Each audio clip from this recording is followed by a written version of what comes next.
বন বিভাগের নাকের ডাগায় অবৈধ মাটি খনন কাজ ও মাটি পাচারের রমরমা। পরিবেশের ভারসাম্য ধ্বংস, ধুলো ঝড়ে নাকাল জনগণ। বন বিভাগের হাওয়াইতাং রেঞ্জ অফিসের অধীন Hawaitang beat office, Lailapur beat অফিসের নাকের ডাগায় অবৈধ মাটি পাচার বাণিজ্যের রমরমা। বন বিভাগের কর্মীদের ম্যানেজ করে মাটি পাচার বাণিজ্য চলছে, তাই বনকর্মীরা নীরব দর্শকের ভূমিকা পালন করছেন। সরকারি রাজস্ব মার খাচ্ছে এবং প্রাকৃতিক ভারসাম্য ধ্বংস হচ্ছে।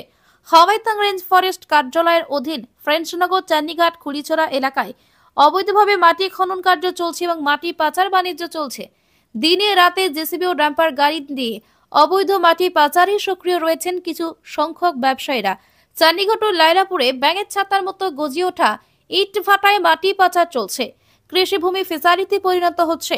নীরব ভূমিকায় বন বিভাগ, আর এই মাটি পাচারের ফলে নাজেহাল জনজীবন।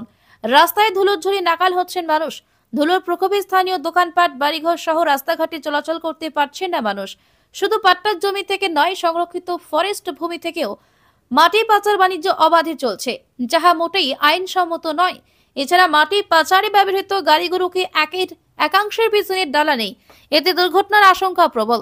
গাড়িগুলি পিছনের ডালা না থাকায় মাটি বোঝাই করে নিয়ে যাওয়ার সময় রাস্তায় অনেক সময় মাটি পড়ে যায়, আর ওই মাটি পরবর্তীতে ধুলোর ঝড়ে কারণ হয়ে দাঁড়ায়। শুধু এক দুই স্থানে নয়, বরং চান্নিঘাট, হাওয়াইতাং, ফ্রেঞ্চনগর সহ বিভিন্ন জায়গায় মাটি খনন কাজ চলছে এবং পাচার বাণিজ্য চলছে।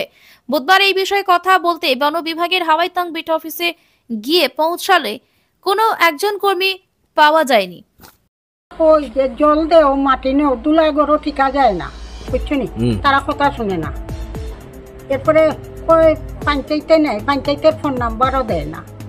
আচ্ছা, তো মানে কেমন সমস্যা হওয়ার তোমার? আমরা করে দরজে ঠিকঠাক পাঠাম না, গিয়া দেখো গিয়ে আমরা ঘরের ভিতর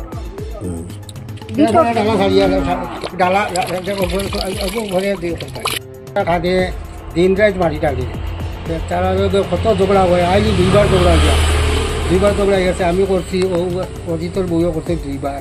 তারা যে আর মানে জল দেয় না, কিচ্ছু না। ও রাজু যে মাটি টাড়িতরা এরা গিয়া একটুকু জল দেয় না। 3 দিন গেছে তারা জল দেয় না। কালকে দিছে গিয়া প্রশান্তর গাড়িয়ে জল দিছে, প্রশান্তর মাটি গেছে, তারা জল দিছে। তারা কইছে, ও একটু আগে কইছি, কার বাদে কইছে গাড়ি বন্ধ করিলাম। তারা কয় গাড়ি বন্ধ করিলাম। দেখো আমরা গিয়া ঘরে বাড়ি সমস্যা, আমরা বাচ্চা লইয়া আমরা গিয়া চলার কোনো উপায় রাখেন না। তারা বাসার কোনো রাস্তা রাখে। গাড়ি যে ডালা ছাড়া নেই, আর গাড়িয়ে ডালা ছাড়া লইয়া যায়, মাটি পড়ি যায় গিয়া পিছলা জল দেওয়া হয়, জলের লগে গিয়া ডালা ছাড়া মাটি নেয়। ঠিক আছে।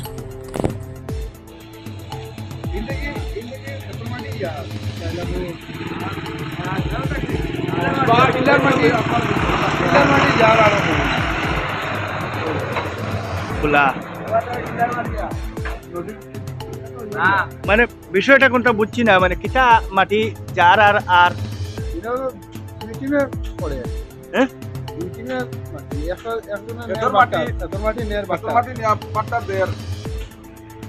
রাস্তার